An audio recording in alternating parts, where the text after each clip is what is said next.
Good afternoon. I'd like to welcome all of you to our next session. My name is Shruti Rana. I'm the Assistant Dean and a professor here at the Hamilton Lugar School of Global and International Studies. I'd like to welcome you all to our plenary session for our COVID Care Crisis Symposium. This is also our sixth session in the Hamilton Lugar Speaker Series on Race, Gender, and Power in Global Affairs. This series addresses issues of systemic exclusion that have an outsized and pervasive impact on the development of US foreign policy and the fields of international law and policy. Through this series, we hope to go beyond focusing on those who should have a seat at the table to spotlighting the people, knowledge, and perspectives we need to build a new table. So today we have a perfect example of that, I think. We're joined by a fantastic group of speakers who are here to share their latest research and findings on the impact of the COVID care crisis at all levels of academia. So with that, I'd like to turn it over to our moderator, Melissa Murray. Thanks, Shruti. This panel is really exciting, and I'm particularly excited for it because I feel like the COVID care crisis is something that we all have been dealing with in a very visceral way over the last couple of weeks. And so I'm really interested to hear what these terrific panelists have to say about their own research into this and about the institutional responses to all of the impacts that we've experienced. So but let me get right to it. I'm not going to belabor this with long introductions for our panelists, but I am going to put their bios into the chat so you can peruse them at your leisure. But our first panelist is Jessica Calarco. She is an associate professor in the Indiana University Department of Sociology, and her research examines inequalities in education and family life. Tina Cheuk is an assistant professor of elementary science education at California Polytechnic State University in San Luis Obispo, and her work focuses on language and literacy development practices in K-12 science education for culturally and linguistically diverse learners. Meera Deo is a professor of law at Thomas Jefferson University School of Law. She's also the William H. Newcomb Fellows Research Chair in Diversity and Law at the American Bar Foundation and the director of the Law School Survey of Student Engagement, which is based at Indiana University. And our final panelist is Anne Joseph O'Connell, who is the Adelbert H. Sweet Professor of Law at Stanford Law School. She's trained both as a lawyer and a social scientist, and she has deployed her interdisciplinary training to great effect this year, leading the Stanford Faculty Forum study of the impact of COVID on the Stanford faculty. So please welcome our terrific panel. And everyone is going to go through and maybe give about an 8 to 10 minute survey of the research that they have done over the last couple of months on COVID and its impact on faculty and students at their various universities. So Jessica, I will kick it off with you, and then Tina, Meera, and Anne will follow. Thank you so much, Melissa, and thank you all for the invitation to be here and for joining in today. Let me share my screen here so I can talk you through some of these results from the COVID care study that I've been conducting here at Indiana University. So this study is still ongoing. So these are very preliminary results that started in December. And so far we have 340 university faculty, staff, and associate instructors who participated in the survey. And basically the core question that I'm trying to answer with these data are, how has the pandemic impacted the work and well-being of university faculty, staff, and associate instructors with care responsibilities? And so, as I mentioned, I mean, this is still an ongoing survey, and the sample is fairly small right now. We have about 340 total participants. Because of those numbers, and because men are underrepresented, and because IU is a primarily white institution, I can't statistically analyze all of the intersectional inequalities that I'd like to be able to look at with these data, such as specifically looking at the challenges faced by women of color with caregiving roles. Thankfully, though, the open-ended responses that many participants provided at the end of their surveys do allow me to see evidence of some of those intersectional inequalities, even if I can't necessarily test for their statistical significance. So in the survey, I ask about respondents' paid work and care work responsibilities during the pandemic. And I divide respondents into three categories: those who are caring for young children, other caregivers who have care for older children or for elderly or sick or disabled adults, and also those who've taken on kind of disproportionate workplace care work responsibilities, such as informal mentoring and support of colleagues, taking on the work of sick colleagues, or working to improve workplace culture, the kind of work that we know especially women of color in academia disproportionately do. And then we compare those to non-caregivers, those who haven't done any of these types of care work in the context of the pandemic. And to kind of briefly summarize what I've found with these data so far, Caregivers are bending themselves over backward to get their paid work done, in many cases doing even more work than they were doing pre-pandemic. But of course, there aren't unlimited hours in a day, and all that extra paid work and care work that caregivers are doing appears to be taking a serious toll on their health and also on their careers. And so we can see that in part through the work of staff members. I find, for example, that caregiver staff haven't reduced their time on paid work during the pandemic. Instead, roughly half have increased their paid work responsibilities during the pandemic instead. And that's what we see with this graph here. The dark red bars in all the graphs will be those who've increased a particular type of work or care work, and the lighter red bars are those who've decreased, and the ones in the middle are the ones who stayed the same. And as we see here, roughly half of all respondents have said that they've increased their paid work responsibilities during the pandemic. And that's just as true of caregivers as it is of everyone else. And so it's not that they are reducing their paid work tasks during the pandemic. That's certainly not what we see here. And similarly, just like with caregiver staff, caregiver academics are also mostly reporting that they're increasing their time on core tasks like service and teaching and mentoring in the context of the pandemic. So this graph, for example, shows the percentage of faculty and AI respondents or associate instructor graduate students teaching classes who reported either decreasing, not changing, or increasing their time on service during the pandemic. And again, what we see here is that more than half of respondents say that they've increased their service work during the pandemic. And that includes people with caregiving responsibilities just as much or possibly even more than those without caregiving responsibilities during the pandemic. And so that's kind of what we see here for service. And I know I'm going through this pretty quickly, but I want to make sure we have plenty of time for discussion. This is a similar graph for teaching and mentoring. That the increases here are even larger than with service, with a huge percentage of faculty and associate instructors saying that they've increased their time on teaching and mentoring during the pandemic, well over half. And again, we find that caregivers at the top of the graph here, we see those caring for kids and those doing other types of care work compared to caregivers are finding ways to get this extra teaching and service work done, doing even more than they would normally do, despite the added responsibilities that they face outside of work. And to get at that, let me give you this quote from a white woman assistant professor and a mother of young children. She said, "I've had to reframe expectations for my own work as I'm home with small children, one school age, the other preschool age, and I'm working to maintain my research, teaching, and service by working odd hours. It's not a pace that I'll be able to maintain forever, but I'm hoping to keep it up for this year.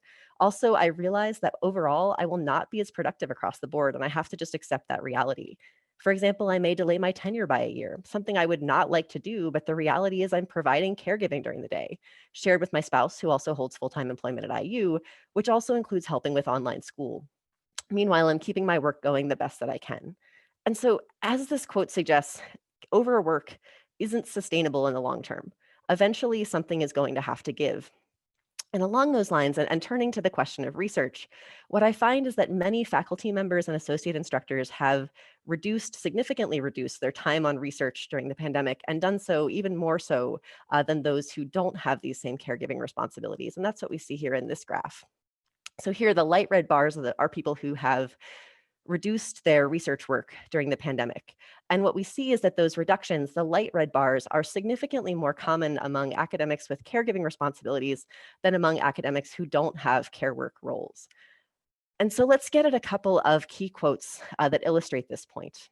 So this first quote, for example, comes from a Latina associate professor who has elementary age children and workplace care responsibilities. She wrote, "The stress of the pandemic itself, in addition to rapid pivoting, uncertainty for family members' health abroad, and need to care for students, both graduate mentees and those in my classes, has frayed my mental health, making it difficult to concentrate.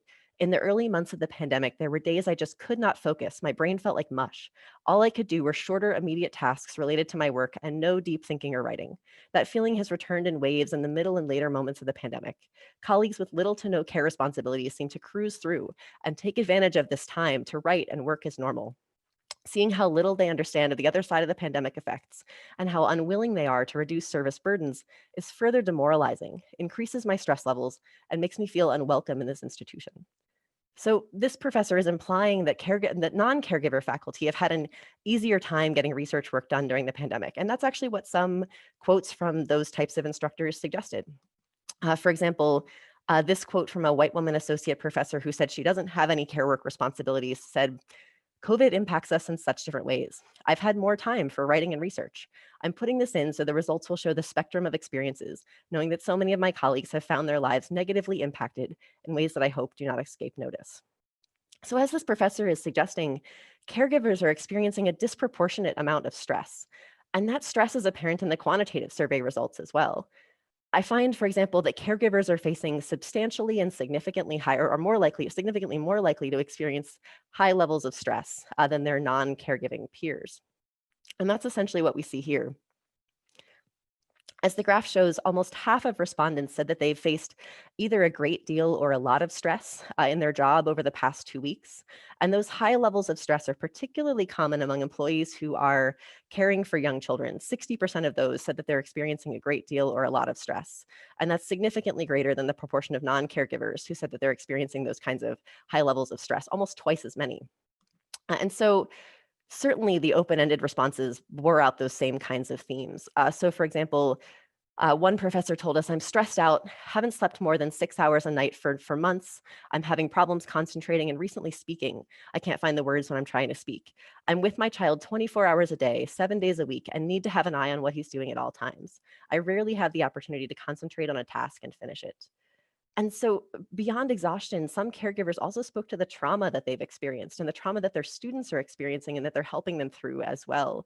As this Latina professor told us, the impacts of collective exhaustion and normalization of poor mental health, as well as the lack of breaks and sense of pressure to continue working and maintain a normal level of production, are visible in my own life as well as that of my colleagues and students. Additionally, the weight of care work for students facing daily traumas, I'll kind of skim over this part a little bit, has been incredibly heavy. I have the financial capacity to pay for external support, but many do not. And the lasting impacts of the stress and trauma of this moment are extreme.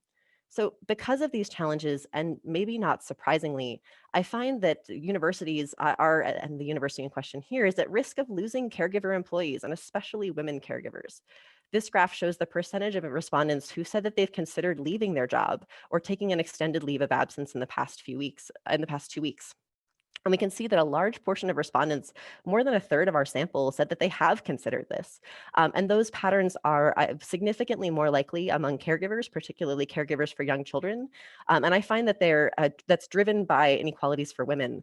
Women caring for young kids were twice as likely to say yes to this question than men caring for young kids. And those numbers, again, the sample numbers get really small, but that was even greater for women of color than it was for white women in the sample as well. It was 75% of women of color in the sample who had young kids said that they thought about leaving in the last 2 weeks. And so really here, to sum up, caregiver faculty and staff and AIs are, by their own accounts, doing an unsustainable and potentially harmful amount of work. They're sacrificing their health and their well-being and their research just to get everything done. And at the same time, and despite all that work, most caregivers aren't asking for a reprieve. Instead, what they're asking for is support to get their work done. And they're asking for recognition and compensation for all the extra work that they've been doing to keep the university running through this tremendously difficult time. And so I'd argue that unless we really intervene, the care crisis is only going to exacerbate inequalities between caregivers and non-caregivers in terms of their access to opportunities in particular institutions and in academia more broadly. And without those kinds of interventions, we really risk jeopardizing university status as research institutions and also as institutions committed to equity and inclusion. So I'll stop there, but thank you. Yeah. Thank you, Jessica. So Tina, your turn. Thank you, Jessica. My work will build on your work in that I look at student-parent perspectives. And let me get my screen ready and present. And I work at California Polytechnic State University, part of a 23-university California state system. And this builds on the work of my student, master's degree student, Ashley Hernandez. And before we begin, I just want to paint the picture of who our student-parent populations are nationally. So more than 1 in 5 college students, or 22% of all undergrads, are parents. So these are in our hallways, in our classrooms, in our Zoom rooms, and with the largest share of them enrolled in community colleges, with 42% of them in community college students. So I think thinking about the pipeline, diversifying the workforce, who's dropping out, I think this is really sort of understudied and really important population, especially during this time. And as I mentioned earlier, this work builds on my student master's candidate, Ashley Hernandez, where she conducted student surveys and interviews last spring, right as schools were closing for young children and we were all moving online, and here locally on our campus at Cal Poly. And who were our student parents here? Predominantly first generation college students. They were transfers from community colleges. So that was over half of our students are from two-year institutions. It's highly gendered, mostly mothers, with highly intersectional identities, BIPOC, dreamers, military and veteran status, also caring for extended family members and their own children. And what's notable is that this student population had higher GPAs than students without dependents. However, it took them longer timeline to graduate. So I'm going to talk a little bit about their persistence in a little bit. So I want to sort of recognize that we're facing a dual pandemic. There is the racial reckoning that's happening on top of the COVID-19 crisis. So knowing that 85% of our student parents identify as non-white, with 59% identifying as Latinx, they are facing mental health crisis, really dealing with depression, anxiety, which is a core barrier to academic and parental success, especially for women of color. On top of that, they're dealing with physical health issues at impacts of COVID-19 with disproportional impact on BIPOC population and frontline workers, which many of our students are in. And what happens is with COVID-19, they are facing dire financial insecurity, which then ripples into housing and income and food insecurity. So many of our student parents are losing their part-time work. They are, the time-limited unemployment benefits are running out. As a consequence of that, they're dealing with housing insecurity and food insecurity for their families. They're dealing with evictions, limited shelter space. They're living in vans, their trailers, their cars with their young children. And for those without transportation, they have limited transportation to and from campus for the food pantry and or the local towns with food pantry access. And this is on top of supporting their children's distance learning or limited access to childcare or closed childcare facilities and their own learning experiences. So I just want to share a short quote, and this term work-family justice is borrows from Caitlin Collins' work, Making Motherhood Work. Because I think for me personally, I used to use the term work-life balance, but I realized I was like, that doesn't do it justice. It's really thinking about how do we help students thrive, both as themselves, as parents, and also in the academy. It shouldn't be a zero-sum game. It's not like one decision is a trade-off for another, and that's like really resonates in all the interviews and surveys that we've done. So here, a student shares, I can't say that I'm enjoying being a student at my institution because I constantly feel like I'm not giving my professors what they want, but because of their demands, and I'm not really giving my kids what they want either. So I think this constant working with my team, a lot of them are student parents, really thinking about juggling. I was like, we shouldn't use a juggling metaphor. There should be expansive ways for us to be our full selves as parents and students and faculty and staff as we do caretaking work. So I thought, really thinking about this as work-family justice, and how do we create institutions that support our full selves in the context of the world that we live in now. Some silver linings of our work. So some things we noticed during the last 12 months is the recent Federal CARES Act did provide funding to nearly 4 million student parents to cover the costs of housing, food, childcare, and among other expenses.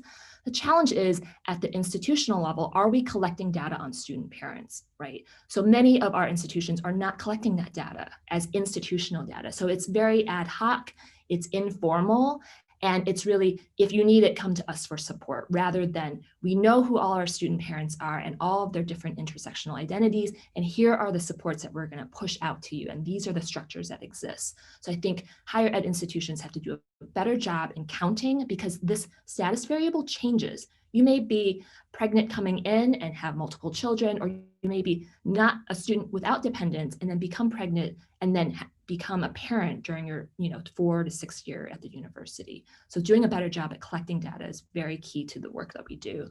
Another silver lining is our student parents reported in terms of their commute time that they don't have to commute to campus. So I think there is something said about this distance learning model where, one of our students is a single mother of 3. She says, I use public transportation at this time, and it takes me 2 hours to go to and from campus. And I have students who travel 2.5 hours on 2 buses because they don't own a car.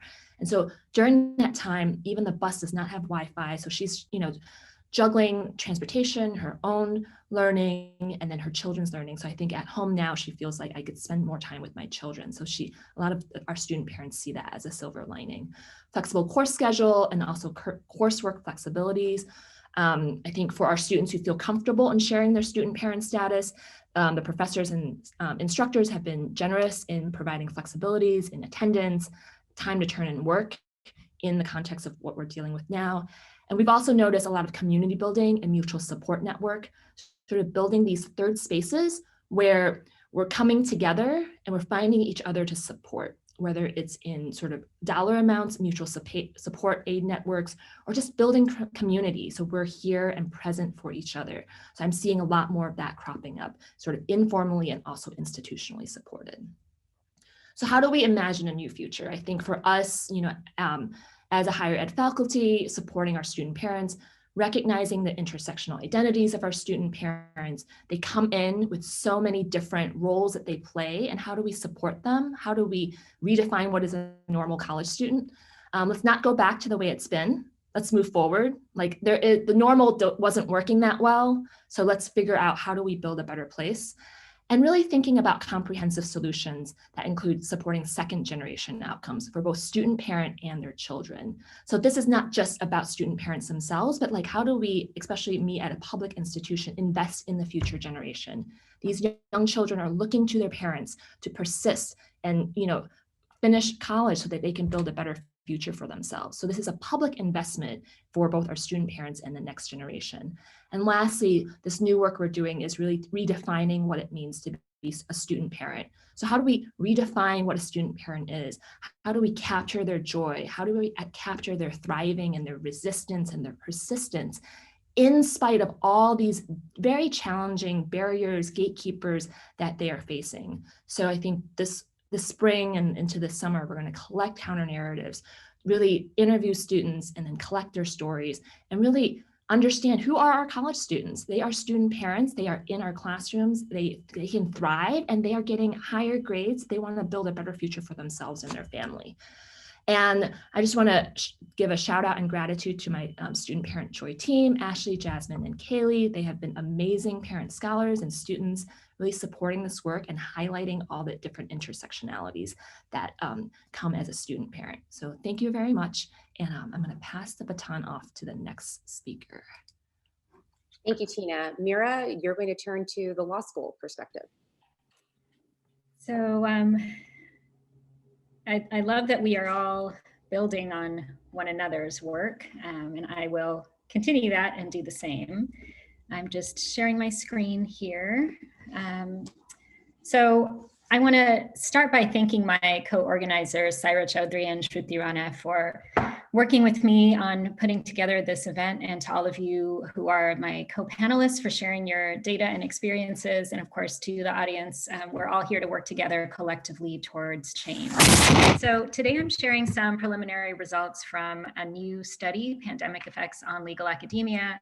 As Professor Calarco mentioned, these are early results, and so I'm sort of identifying patterns now, but it's possible that some of these things will change. In my book, Unequal Profession, Race and Gender in Legal Academia, I collected data from almost 100 law professors around the country, with a focus on race times gender challenges specifically, which place unique barriers on women of color faculty. That project revealed a number of barriers that are especially salient today as they have been exacerbated under pandemic conditions. I've listed a few of the most relevant ones here. In the interest of time, I'm not going to walk through them all, but I think at this point they are relatively familiar to many of us and self-explanatory. So remember, that was all pre-pandemic. What happens when law schools need even more service than they did in the past? And this is happening at the same time that schools, aftercare, and camps are closed. So sort of the overarching research question that I'm considering is how the pandemic affects ongoing challenges and disparities in academia. We know from earlier research from as early as April that the greatest likelihood is that this will exacerbate gender inequities. We've seen some of that happening already. Editors in other disciplines had fewer submissions from women as early as March due to increased household duties, which again raises serious implications for the long-term trajectory of women in academia, plus some potential significant negative health effects. So with some encouragement from the co-organizers of today's and tomorrow's symposium, as well as from many others, I decided to collect new data on how law professors are coping with COVID-19. So again, today I'm sharing just preliminary results from the pandemic effects on legal academia study. So far, I've been conducting interviews and collecting survey data from law professors with an emphasis on junior scholars, women of color, and parents, those who are most vulnerable. Speaking of vulnerable populations in legal academia, I've also included contract faculty and those with less security than tenured or tenure track faculty. The PILA study begins with a few initial hypotheses. Faculty members will be expected to prioritize the needs of students over their own needs, and they will try to meet those expectations. Of course, doing so means that in part scholarship will fall to the back burner.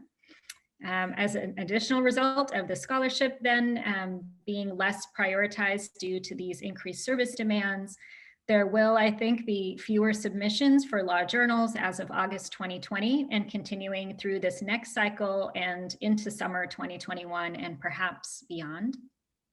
And perhaps most troubling, and the reason for the interview portion of the study itself, and Professor Calarco's research bore this out as well in terms of the actual voices of the participants in the study, I'm anticipating significant mental health effects, especially for women of color and most particularly for the Black women who are participating in my study. These are women who are navigating extra disease burdens for themselves and for their families, the emotional turmoil of George Floyd's killing and its aftermath, the stress of the election and the most recent attempted coup, and so much more. So on the next few slides, I'm going to share some of the patterns that I've identified in the data already. Some of these are topics of particular panels throughout the day, today and tomorrow. So there's a lot of synergies, even in terms of the titles of some of the sessions and some of the other papers. Others are themes that run throughout the entire symposium. So most of us have been working from home for 10 months. When I asked PILA participants how their working conditions had changed, many of them talked about a lack of dedicated workspace. So one Black woman said, well, I'm working in the dining room. Another says she is just trying to get in where you fit in. A third shared a familiar refrain for many of us. Perhaps this is your setup today. She says, I have a desk in the living room with a bookshelf behind me so I can look professional. Almost everyone I spoke with lamented a blurring of the personal and professional. This came up in the morning sessions as well today. As one participant said, work is home, home is work. Without dedicated workspace, there is very little time for oneself, even when they try to find a particular space to be alone. There's still, as this woman says, people coming in and out. Children, most of our children are incredibly persistent. As one woman said, this is just from an interview from yesterday, my kids will yell until I answer. So even trying to find, she told me during our interview yesterday, the door is locked so they're not coming in, but right, they might keep yelling. Administrators seem to understand that students are having a hard time and they are expecting professors to meet the needs of the students. Faculty members are doing all they can to support students, but they are not getting the support that they need from the administration. And so it's, in a sense, it's sort of passing this responsibility on to the faculty, although there really isn't sufficient institutional support for faculty members themselves. So some of us become therapists in addition to faculty members. Many of us were doing this before, and of course those therapy sessions have just been more frequent and longer now under COVID. A lot of participants told me they had to triage, focusing just on the immediate thing that needed to get done. And for almost everyone, that was teaching. As this woman says, my 1Ls need to be taught.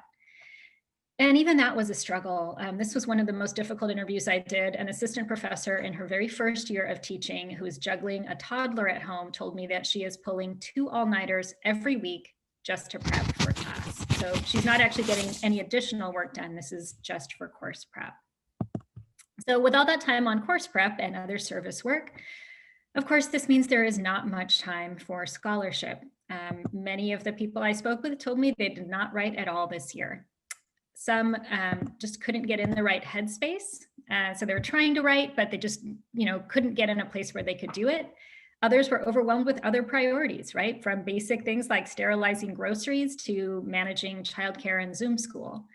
Those who managed to get work done had to be really creative in their juggling. This is a different woman than the one from the last slide, but she, like many of us, are working late at night after her kids go to bed and waking up before the sun comes up to get more work done.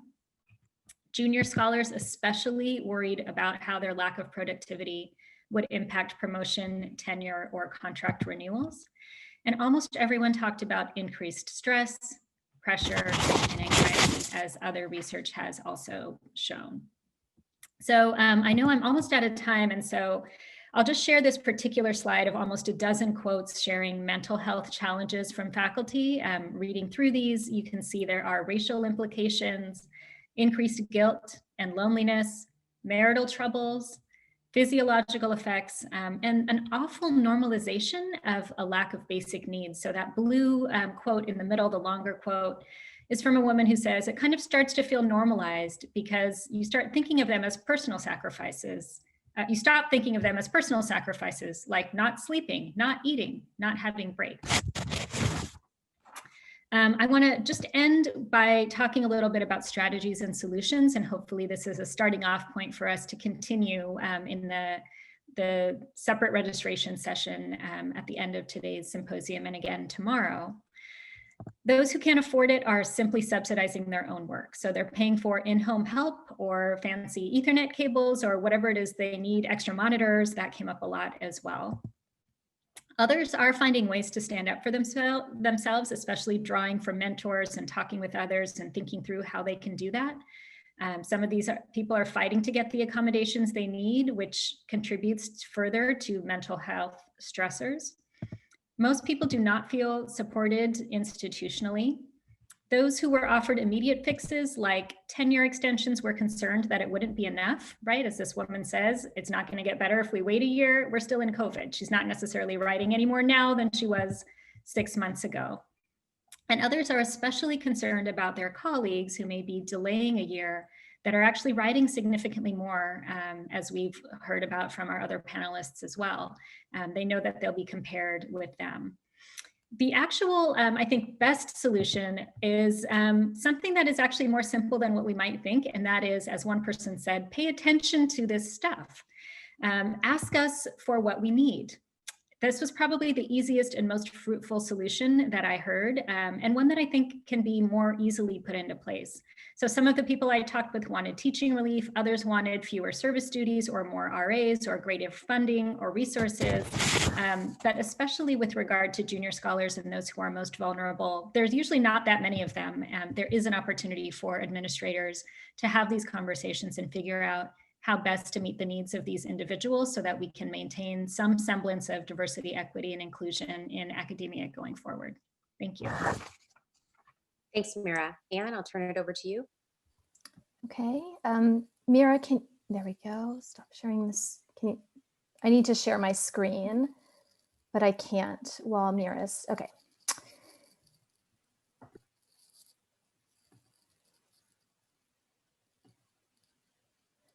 Okay, so as with the other panelists, my work has connections to that work as well. I should say that this is joint work with Margot Gerritsen and Sarah Singer at the Faculty Women's Forum at Stanford University. And I have to say that Professor Deborah Rohde, who was my colleague at Stanford, decided in 2019 that I should replace her on this steering committee. She had been on the steering committee to advance women's interests at Stanford since the committee had begun. And so I am here because of her. So in the spring, we were hearing from so many colleagues about the gendered effects of COVID on care, on research, on teaching and mentoring, and on service. And so in early June, we held an online forum about these issues and started to gather and post analyses from elsewhere online. But it became clear that we needed to learn more so that we could advocate. So we created a survey which we distributed this fall. So some preliminaries. This is just a preliminary analysis of the data. We have some real debts and gratitude to the people listed on the slide. So the survey was sent to over 1,500 faculty members at Stanford last fall. It was sent to all women and non-binary faculty at Stanford, and it was sent because of restrictions on email lists that we had access to men who had dependents under the age of 26 on their health insurance. The response rate was great for women and non-binary faculty. Over half responded. We did hear that many men who had the dependents on their health insurance believed that they had received the survey by mistake. It came, the email header said it came from the Faculty Women's Forum, but you can see the response rate on our survey. It went obviously to a variety of ranks and schools at Stanford. So we looked at 3 primary outcome measures with regard to the pandemic. The first outcome measure was with regard to stress levels. And as you can see, almost everyone is more stressed. A second outcome measure was how respondents felt with regard to Stanford's response to the pandemic. And you can see that nearly half of the pre-tenure respondents indicated that they were dissatisfied with the university's response. And then the third outcome measure was about the likelihood of leaving Stanford relative to pre-COVID times. And you can see that over a quarter of respondents with a total household income between $100,000 and $150,000 indicated that they were a lot more likely to leave Stanford. And I should just indicate that the cost of living in the South Bay is quite extraordinary. So we also, in addition to quantitative measures on these outcome variables, took qualitative responses as well. You can see from some of the responses just sort of how hard it has been. You can look at the quote, right? "My family is falling apart. I'm so stressed that I self-harm in ways that frighten me. If things continue, I will leave the profession." So then we looked at sort of what's driving stress, what's driving the dissatisfaction of Stanford's response, what's driving the possibility of leaving. So we looked at child and education responsibilities, on effects on research, on teaching and advisory, and on service. So on child and other dependent care, right, over 3/4 of respondents with children report that they are spending at least 2 more hours a day being the primary caregiver for children, and nearly 50% are spending at least 4 more hours a day. You can see this broken down by different categories. This is sort of one place where we can compare apples to apples with regard to women and men in our survey, because these are women with children and men with children. And you can see that 50% of women, but only 1/3 of men with children are spending at least 4 more hours a day compared to pre-COVID times. We also asked about education, right? The Palo Alto Unified School District only has elementary school students back in person and only in hybrid form for about 1/3 of the pre-COVID time. Middle school and high schools are all remote.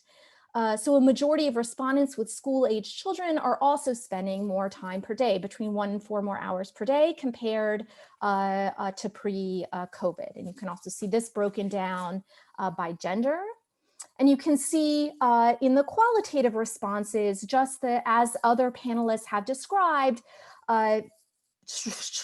madly trying to find time in the day to do these responsibilities, right? In short, nothing about academic life has slowed down, but everything has gotten so much harder to do. It's not sustainable. And yes, I'm female and I do almost all of the child supervision at home, right? And there's some specific complaints with regard to Stanford and their management of childcare facilities. We also asked about adult dependence, and so there were also concerns there. So when you look at the effects on research, You can see that nearly 3/4 of respondents have less time for research, 94% of respondents who are single with dependents, 85% of respondents who indicated that they had less time to dedicate to research said that they expected to decline, cancel, or postpone a publishing proposal or other research commitment due to COVID.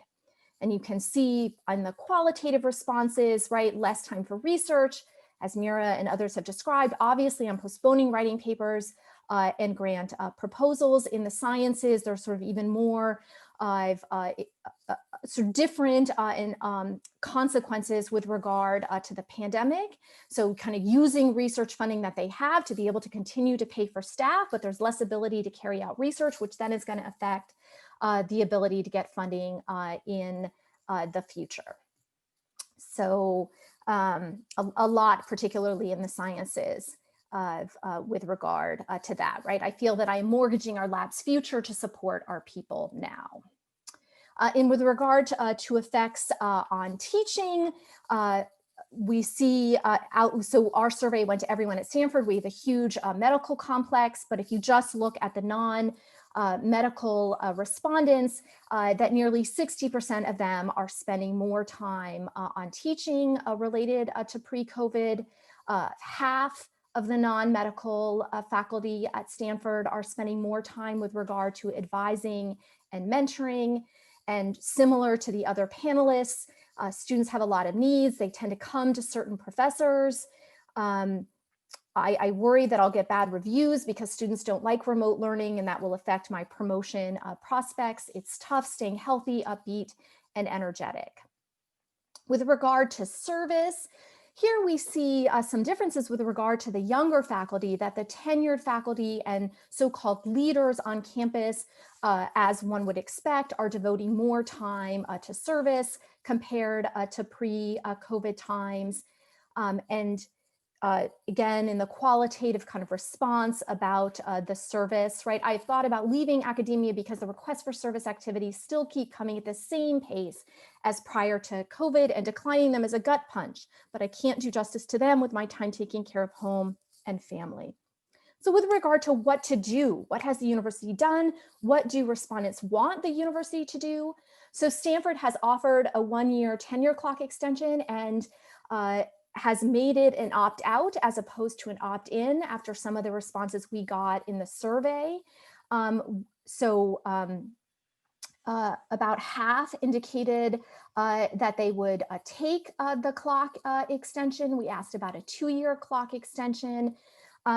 We see concern about taking the extension. I'm wary of taking it because I believe that colleagues and letter writers will unfairly assess my work based on having an additional year to accomplish more. And of course, related to the financial stresses, I do not want to remain underpaid, job insecure, and extremely stressed, right? If I don't get tenure, I'll find something else to do outside science.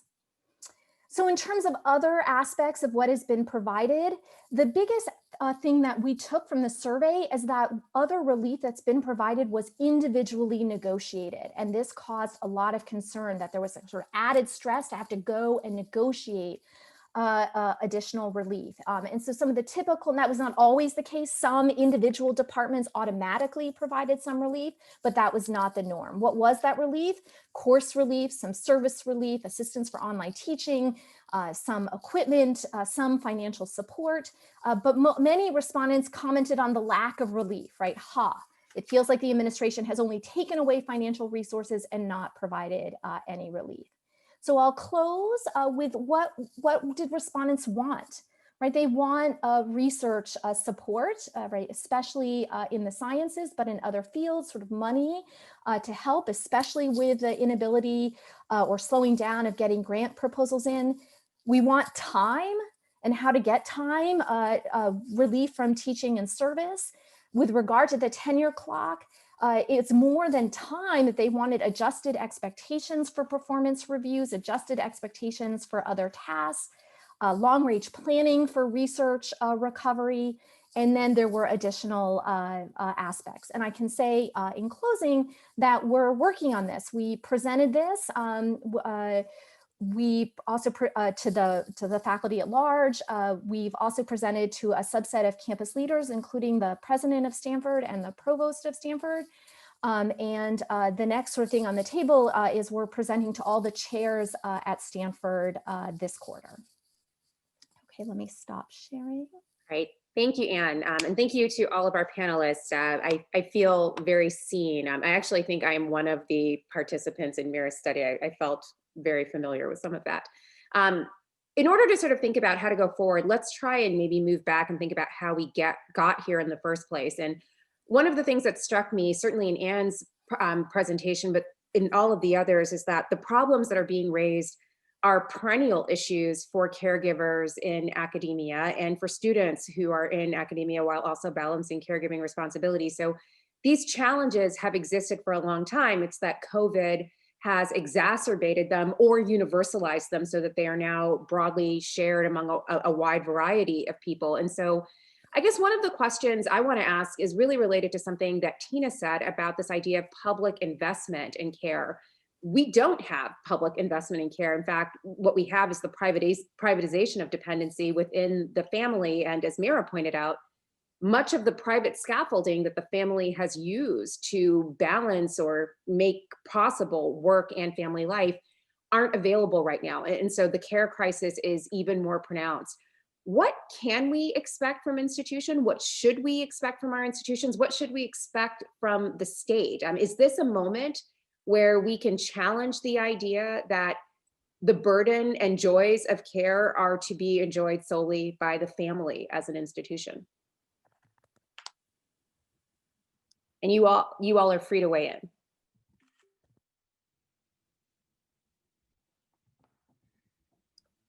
All at once. I'll say that that certainly is the primary concern, and the reason that we're seeing the individual blowback that we're seeing. I've written previously that while there can be individual strategies to cope with some of these challenges, and I see some pleas for help to come up with some of those in the Q&A, these are structural challenges that we really cannot fight individually. There need to be systemic solutions to address them. And if there are not opportunities to provide support for caregivers and caregiving, it's very difficult for individuals to try to come up with their own solutions to push back against the system as a whole. What about this idea of getting headspace?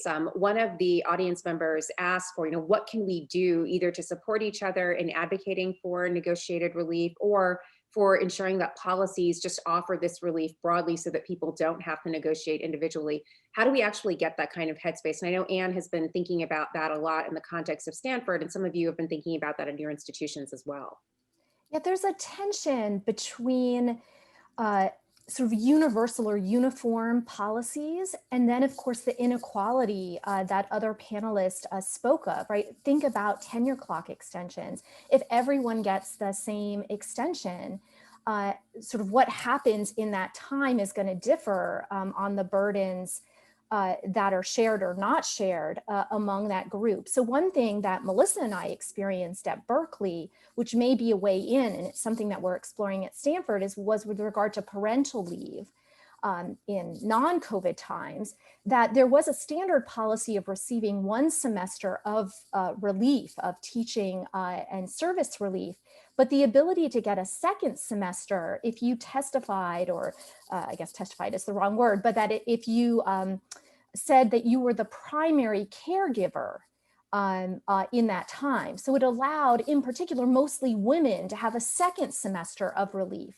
And so whereas in that first semester where the men were all writing in the parental leave and the women were not at all, that by kind of giving this second semester allowed for both a kind of uniform policy, but also a policy that allowed to think about inequities within the academy. To the point of inequities within the academy, you mentioned the parental leave policy at Berkeley. That was a policy that was only available to faculty members. It wasn't available to staff. So I mean, there are hierarchies here that perhaps need to be disrupted. Is this a moment where we can think about disrupting some of this because everyone is experiencing this crisis in similar ways?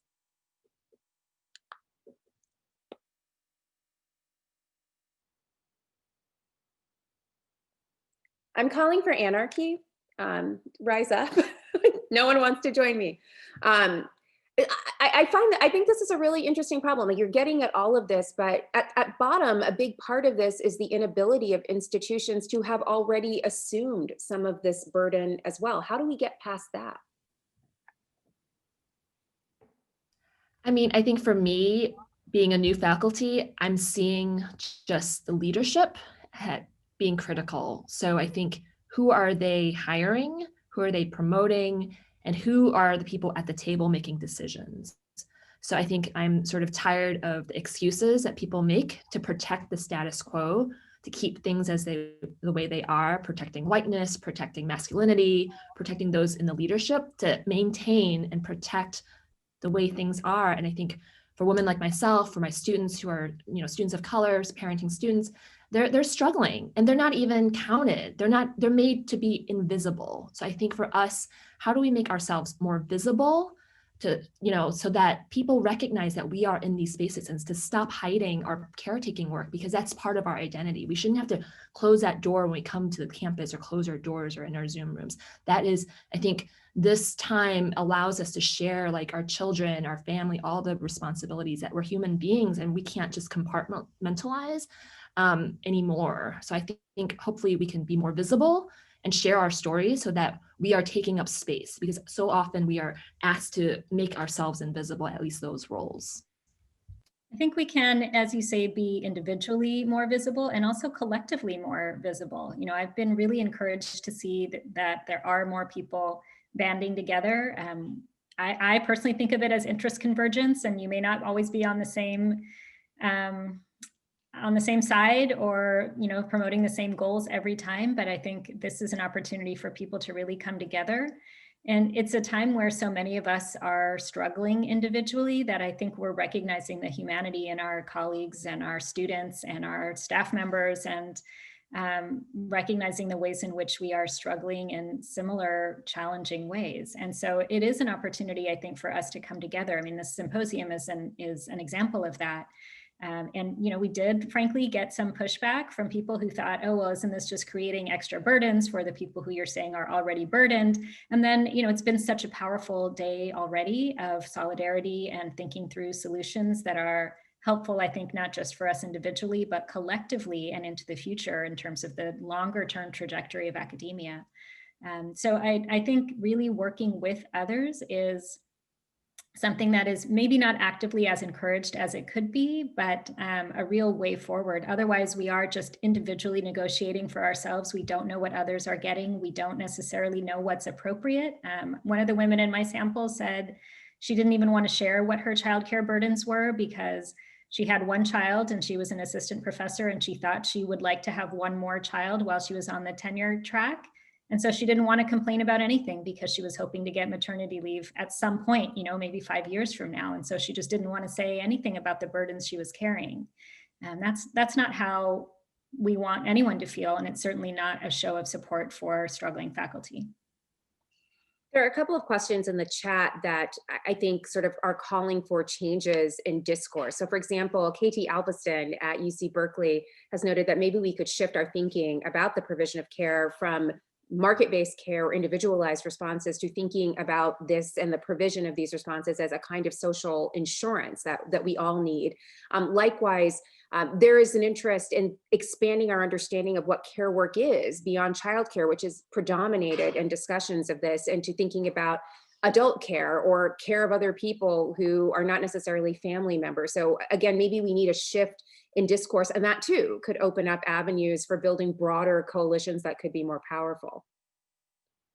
And then I want to go back to a question that was asked early on, and the audience member who asked it talked about this in terms of voice. And another way that we could think about it is, in this moment where some of us are incredibly burdened by caregiving responsibilities, is there a sacrifice in terms of thought production that's happening in the academy? Are there certain voices and ideas that are getting out there, and other voices and ideas that are being suppressed in this moment that actually need to be heard? And so how do we balance the university's role as an engine of thought production while so many of us are really being limited and confined because of these responsibilities? On that front, I would say it's not even just a suppression of voice in terms of research productivity, but a suppression of power in the sense that things like access to tenure is access to power in the university. And if you are systematically delaying by limiting research productivity, if you are systematically delaying access to tenure, then you are systematically delaying access to power, and preventing opportunities for additional research funding, preventing additional opportunities for collaborative engagement, for awards, for all kinds of things that open doors in academia. And so I think it's not even just about the products of the research and whose voices are being counted and heard, but what the long-term consequences of that are for the careers of the people who are affected. Right, we are at time, so let me just urge everyone, both on the panel and in the audience, to get back to their institutions and make some good trouble on this front. Thank you so much to Shruti, Kyra, and Meera for bringing us all together. And please join me in thanking our fantastic panelists for the great work they're doing on their own campuses. Thank you.